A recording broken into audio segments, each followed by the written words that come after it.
Аранга аймгийн төвшрүүлэх хотон сумна тариалангийн гол бүс нутаг улсын 4 удаагийн аврах тариаланч хамт олонны болцлыг хангасан баг хангаа хязгаарламж хувьцаат компани нь төвшрүүлэх сумд үйл ажиллагаа явуулдаг. 5 дугаар сарын 1-ээс үргэлгээний ажилдаа шамд оржээ. 2000 гаруй эргэлтийн талбайтай энэ хавар 1200 гад тариалт хийнэ. 1100 гад улаан бууд, 30 гад овёс, 70 гад халтар арва тариалж гаагаас 15-аас 20 центнер ургац авахаар төлөвлөжээ. Компани уламжлалт зурсгалдаг тариалтын аргыг ашиглаж байна. Энэ нь хөрсний илэгдэл гэмтлийг хамгаалдаг байна.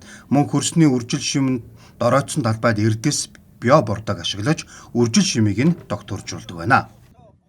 Өөрийн хувьд дархны ургамал газар тариалангийн хөрөлнгөөс дархан 172 сортын үрийг үржүүлж байгаа. Одоогоор 1-р үржүүлгийн үр байгаа. Энэ үр ашиглаж байна. Дэлхийн цаг уурын өөрчлөлтөөс болоод манай энэ өндөр уулын бүсэд орой болцтой сортууд болж эхэлсэн. Энэ нь болохоор ямар ач холбогдолтой вэ гэхээр нэг гаагаас авах ургацын хэмжээ нэмэгдэх тийм ач холбогдолтой байгаа. Хаврын тариалтын үргэлгээний ажилтан 440 морины хүчин чадалтай автоматикийн үргэлгээний техникийн хүчийг талбайд ашиглаж байна. Ингэснээр өдөртөө ажлын цагаар 100 гад ажиллах боломжтой дээр цаг хугацаа, шатхуун зэрэг олон зардлыг хэмндэг байна.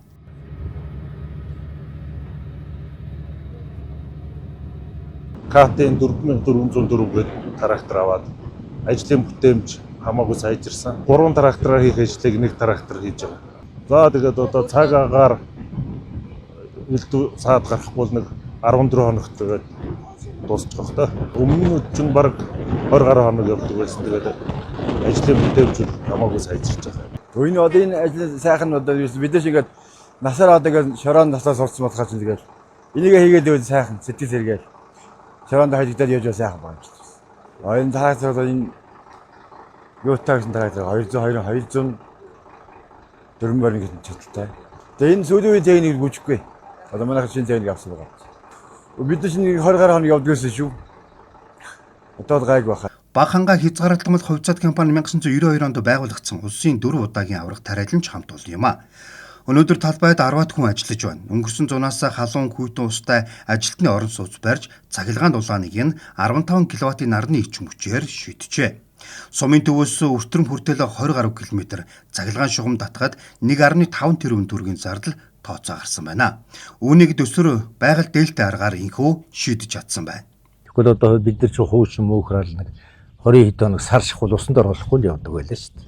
Тэгээд энэ дээрээ бас нэг ийм сайхан 2 давхар орон сууц бариад тэгээд энэ Түүдүү компанитай хамтраад энэ нарны самбар энэ 15 кВт энэ самбар тавьсан. Энэ нь бол одоо бүх одоо энэ байшингийн хэрэгцээний энэ асуудлыг шийддэг тогтцохлогын асуудал шийдэж байгаа. Энэ үндсэн том агрегатын заа өртмөн машин дээр үл киловатт нь хөрөхгүй учраас эндээ дизель мотор ажиллуулж. Энэ Starlink гэдэг хөрөмж тавьчихсан. Хотон сумын хатан төсөөлтэй хязгаарлалтмал хувьцаат компанийн хувьд энэ хаврын тариалтаа 5 дугаар сарын 6-ны өдрөөс эхлүүлжээ. Энэ жил 900 орчим гад улаан буудай, 50 гад тэжээлийн ургамал тариалгаар үргэлгээний ажилдаа хэдийнэ оржээ. Манай аймгийн хувьд өндөр уулын бүст тариалдаг. Хаврын сүүлчийн хүүтрэл намрын ихний хүүтрэл хоёрын хоорондын зай бол бас манай аймгийн хувьд ойролцоо байдаг. Тийм учраас бид аль болох эртийн сорт, цөөн хамгийн болцтой сортын тармил тарихыг зарж байгаа ижлийн хувьд Брецкий 70 гэдэг сортын эдитор аваад хаврын тариалтанд хэрэглээ тариалаа явуулж байна. Хаврын тариалтын ажлыг нэг 10 хоног явуулаад дуусна гэж тооцож байгаа, төлөвлөж байгаа. За энэ хооронд бас энэ ижлийн тармил ургамлын ургалтын хугацааны 6-7 дугаар сард халт их болно гэж байгаа. Энэтэй уялдуулж бас тариалтынхаа хугацааг жаахан сунгах ийм асуудал гарч магадгүй. Тариаланчдын хувьд малчтай харилцан хамтын ажиллагаатай ажиллаж харилцан биенээ дэмждэг гэдгийг дээрх компаниудын тариаланчид хэлж байлаа. Малчид малдаан тариалангийн талбар руу оруулахгүй байх, тариаланчдад малчтаа ногоон төжөөлийг нь тарж өгөх зэргээр харилцан ашигтай ажилладаг байна. Тариаланчид газартай холбоотой асуудлыг хөндөж аймгийн удирдлагуудад санал хэлжээ. Манай аймгийн тариаланчид бол нэг үе бодвол малчтайгаа нэгдүгээр ойлголцож ажиллаж байгаа нь хамгийн хоёр давуу тал. Шинэ технологио нэвтрүүлж байгаа энүүд бас тариаланчдад эргэлтийн талбай нэмэгдүүлэх бас сонирхолтой байна. Энийг бол баг сумын иргэдийн бол орон нутгийн удирдлагууд бол дэмжих ёстой гэдэг энэ тал дээр бол харагдаж байна. За нөгөө талаар их юм бол тариаланчид маань малчтайгаа хамтарч ажиллаж байгаа төдийгүй хэрвээ одоо мал аж ахуй газар тариалан хоёрыг бол салгаж ойлгох бол боломж байхгүй.